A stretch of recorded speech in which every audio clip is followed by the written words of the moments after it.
Haleluya, puji Tuhan.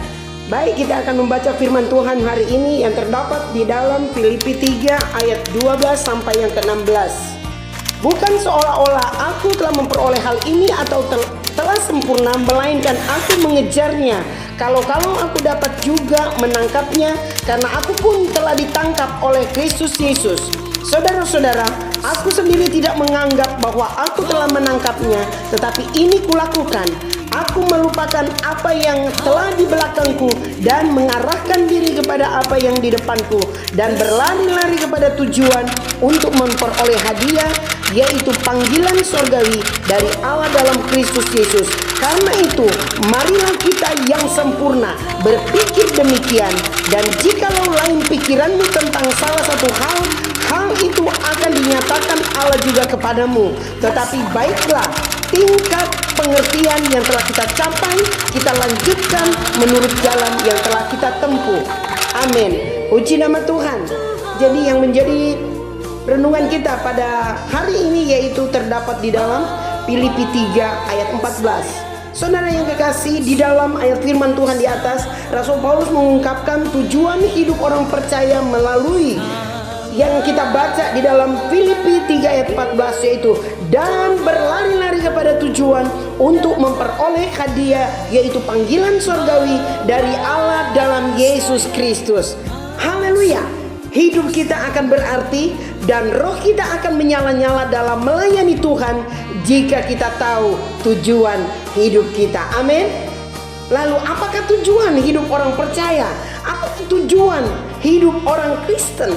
Apakah tujuan pengikut Kristus? Mari kita mau belajar di dalam firman Tuhan lewat Filipi 3 ayat 12 sampai 16, yaitu tujuan hidup orang percaya, yaitu pertama, menjadi serupa dengan Tuhan Yesus Kristus.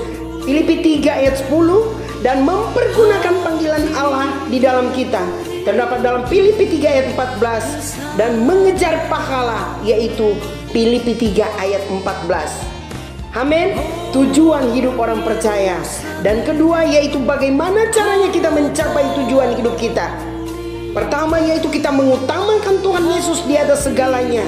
Filipi 3 ayat 4 sampai 8. Tidak menganggap diri kita sempurna. Filipi 4 ayat 9 bahkan 12.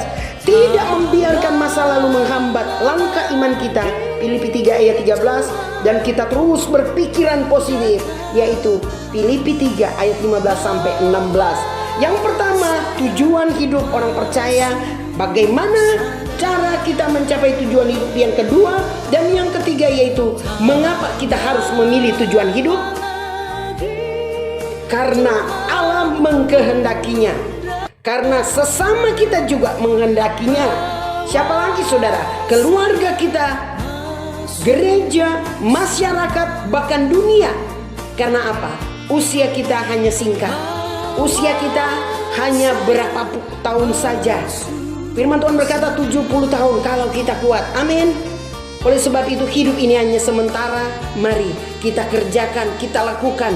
Kita mengerti apa tujuan hidup orang percaya, dan pasti kita akan melakukan apa yang dikehendakinya, apa yang berkenan di hatinya. Puji Tuhan, biarlah firman Tuhan ini menjadi berkat, dan dimanapun kita berada, kita menjadi pembawa damai sejahtera di dalam nama Tuhan Yesus. Haleluya. Puji Tuhan. Shalom Elohim.